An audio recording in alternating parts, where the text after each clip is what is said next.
జాగ్రత్తలు తీసుకోండి.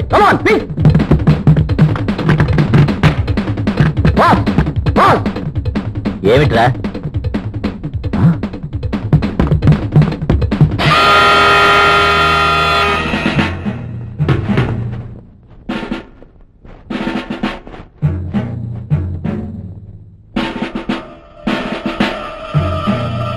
వాళ్ళు చాలా మంది వచ్చినట్టున్నారు. మిమ్మల్ని పట్టుకోవడానికి వచ్చారు. వాళ్ళ దగ్గర కొత్త కొత్త ఆయుధాలున్నాయి. వాళ్ళని మేము ఎదుర్కొంటాం. మీరు ఇక్కడి నుంచి వెళ్ళండి.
ఎక్కడో దేవరాజు నాకు తెలియదు. చెప్పరా చెప్పరా.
ఈ సరుకంతా ఇల్లీగల్ గా ట్రాన్స్పోర్ట్ చేస్తున్నారు సార్. అయితే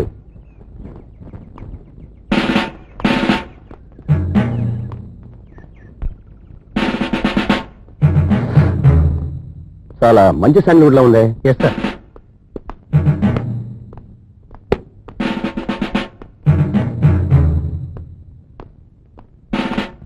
వెల్ డన్ మిస్టర్ రాము. ఎలాగైనా దేవరాజు స్థావరం మీరు కనిపెట్టాలి. Definitely sir. కస్టడీలో ఉన్న వాళ్ళందరినీ మీరు అడిగారా? వాళ్ళని చిత్రహింసలు పెట్టిన దేవరాజు ఎక్కడున్నాడో వాళ్ళు చెప్పడం లేదు సార్. వాళ్ళు చెప్పటంలే. ఏం చేద్దామంటారు? అన్ని వైపుల నుంచి మన వాళ్ళు రౌండప్ చేస్తున్నారు సార్. వాడు తప్పించుకునే దారి లేదు. సాధ్యమైనంత త్వరలో వాడిని అరెస్ట్ చేస్తారని నేను అనుకుంటున్నాను. మీరు పట్టుకున్న లారీల తాలూకు ఆర్సీ బుక్స్ ఎక్కడ ఉన్నాయి? ఆర్సీ బుక్స్, పర్మిట్స్ ఏవీ లేవు సార్. నెంబర్ ప్లేట్స్ కూడా డూప్లికేటే. అయితే ఇంజిన్ నెంబర్ చూసి ఓనర్ని కనిపెట్టండి.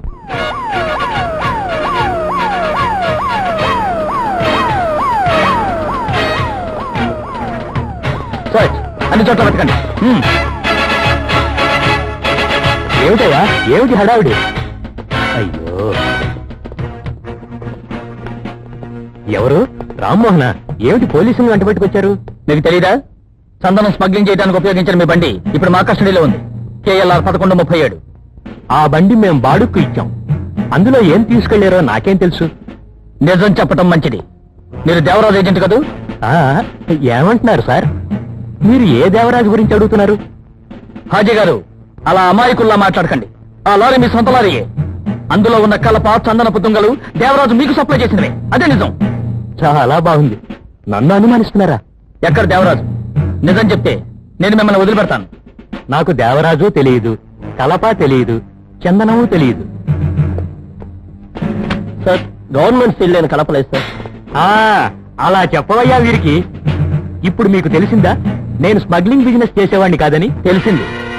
మీరు ఈ బిజినెస్ లో ఆరితేరిన దొంగలని తెలిసింది. ఎందుకు ఈ లేనిపోని రభసంతా? ఏదైనా చిల్లర కావాలంటే అడగండి. నేను మీ దగ్గర లంచం తీసుకోవడానికి రాలేదు, మీకు బేడీలు వేయడానికి వచ్చాను. అయినా ఏం పర్వాలేదు. చూడండి, నాకు బేడీలు వేస్తే ఇంకొకరికి బేడీలు వేయాల్సి వస్తుంది. మీ బావగారి మేము ఈ బిజినెస్ వదిలిపెట్టేద్దాం అనుకున్నప్పుడు గొంతు మీద కూర్చొని మళ్ళీ ఆయనే ఇందులోకి దించాడు. నన్ను అరెస్ట్ చేయాలనుకుంటే ముందు ఆయన్నే అరెస్ట్ చేయాలి. ఏమంటారు? దేవరాజు కాదు సార్, ఉన్న ఒకే భాగస్థుడు మీ ప్రభాకరే. నాకేమాత్రం నమ్మకం లేదు. అబద్ధాలు చెప్పి తప్పించుకుందామని కలలు కనకండి. నమ్మకం లేదా? రండి, లోపలికి రండి. అయ్యా, ఈ పుస్తకాలన్నీ ఒక్కసారి చూడండి.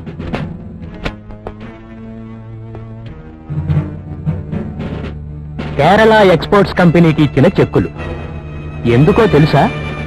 కలప సప్లై చేసినందుకు. ఇవన్నీ దాని తాలూకు రికార్డ్స్.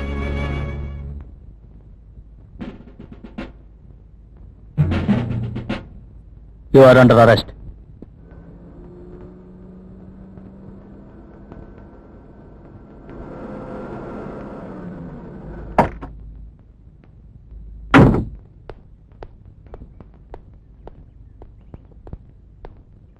ఎంత పెద్ద మనిషి అన్నయ్య, నీ మొహానికి వేసుకుని ముసుగు తీసేయి.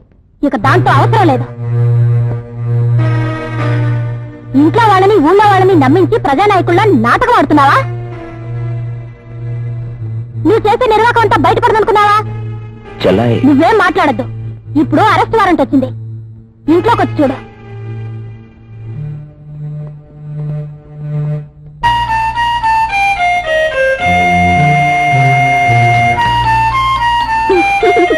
ఛార్జ్షీట్ దాఖలు చేసింది నేను, అరెస్ట్ వారెంట్ పంపింది అమ్మ.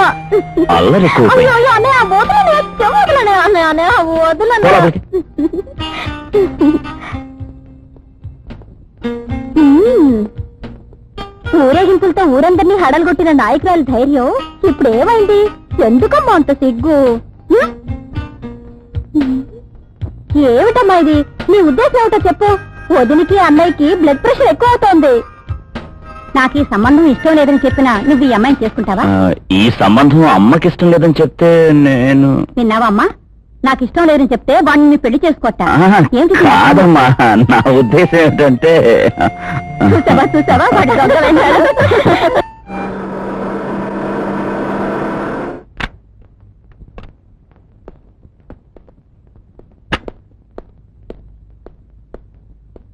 నేను చెప్పాను కదండి ఒక సర్ప్రైజ్. నేను పట్టుకొచ్చేసాను. ఇక మిగతా విషయాలన్నీ మీరే చూసుకోవాలి. మీరు పోలీస్ యూనిఫామ్ లో వచ్చేసారేమిటి? పోలీస్ ఆఫీసర్ గా అరెస్ట్ చేయడానికి వచ్చాను.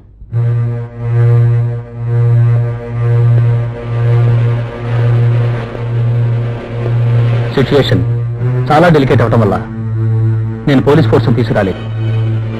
మీరు నాతో కొంచెం సహకరించాలి. You are under arrest.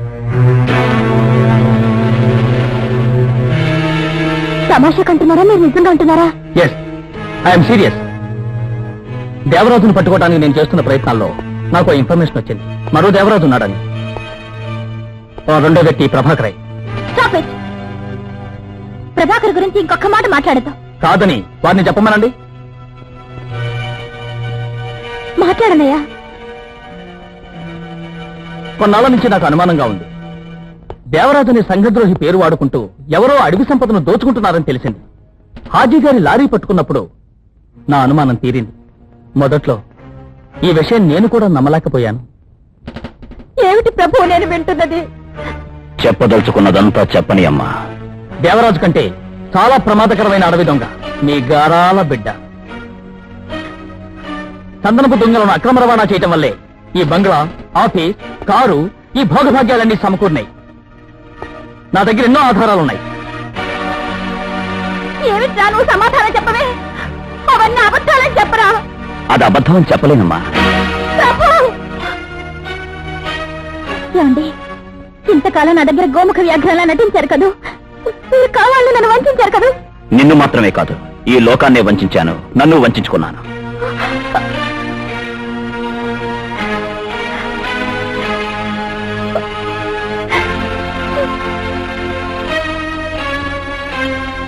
నా ఇల్లు, ఆఫీసు, కారు, బంగ్లా మాత్రమే నీకు తెలుసు. 10 మందికి తెలియని సంపాదనలు ఎన్నో ఉన్నాయి. నీకు తెలుసా? నా జీవితంలో అతి ముఖ్యమైన సంపాదన, అది కూడా ఆ డబ్బుతోనే సాధించాను. ఏమిటో తెలుసా? నువ్వు పెద్ద ఆదర్శవంతుల్లా ఉపన్యాసం ఇచ్చావు. రొమ్ము విరుచుకుని చెప్తాను, నేను దొంగని, ద్రోహిని, సమాజపు సంఖ్యలను తెంచిపారేసి ఒక లోకాన్ని సృష్టించుకున్నాను డబ్బు కోసం. ఆ పెడతోవల్లో సంపాదించిన డబ్బే నీకు, నీ వాళ్ళకి కట్న కానుకల కింద ముష్టిగా వేసింది. ఆ డబ్బు వల్లే నువ్వు ఇప్పుడు అనుభవిస్తున్న భోగభాగ్యాలు. ఏ దేశద్రోహైనా, ఏ నేరస్తుడైనా ఆత్మరక్షణ కోసం కల్లబొల్లి మాటలు, కాకమ్మ కథలు చెప్తాడు. అవన్నీ నమ్మితే ఏ అధికారి చట్టాన్ని అమలుపరచలేడు. గోపయ్య, దేవరాజు కలిసి నా తండ్రిని హత్య చేసినప్పుడు ఏమైనా నీ చట్టం న్యాయం? హరి దేవుడా, ఎంత దారుణం జరిగింది ప్రభు. అమ్మా, రాముడిగా బతకాలనుకున్న ఈ సమాజం వాణ్ణి రావణాసురుడిగా మారుస్తుంది. రే బ్రహ్మ, నిజం చెప్పే. వాడు చెబుతుంది నిజమేనా బ్రహ్మ? నా భర్తను చంపింది గోపయ్య. అవును, నా కళ్ళారా చూశాను. ధర్మాన్ని 4 పాదాల మీద నడిపించే ధైర్యం నీకుంటే నువ్వు ముందు అరెస్ట్ చేయాల్సింది దేశాన్ని, దేశ సంపదని దోచుకునే గోపయ్యని. ఆ ధైర్యం నీకుందా? లేదని నాకు తెలుసు. ఓకే, లేదు. రేపు ఉదయం 10 గంటలకి నేను ఒక మంత్రినవుతాను. ఒకవేళ గోపయ్య కంటే శక్తివంతమైన మంత్రిని. అప్పుడు నువ్వు నా ముందు ఒక సబార్డినేట్ ఆఫీసర్ గా నిలబడతావు. You will execute my orders and salute me. ఇవాళ నా దృష్టిలో మీరు క్రిమినల్. నేను మిమ్మల్ని అరెస్ట్ చేసి తీసుకోక తప్పదు. కమాన్.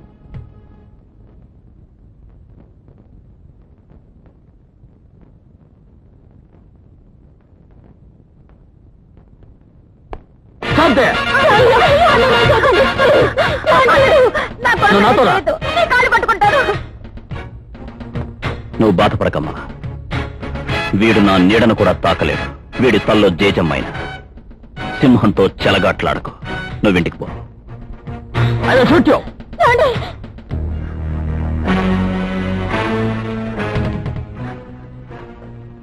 నన్ను షూట్ చేస్తావా? షూట్ చేయి, కానీ కుర్ర కుంక, ఈ జన్మలో నీ వల్ల కాదురా. ప్రభాకర్ని ఎదిరించే శక్తి నీకే కాదు, ఎవరికీ లేదు.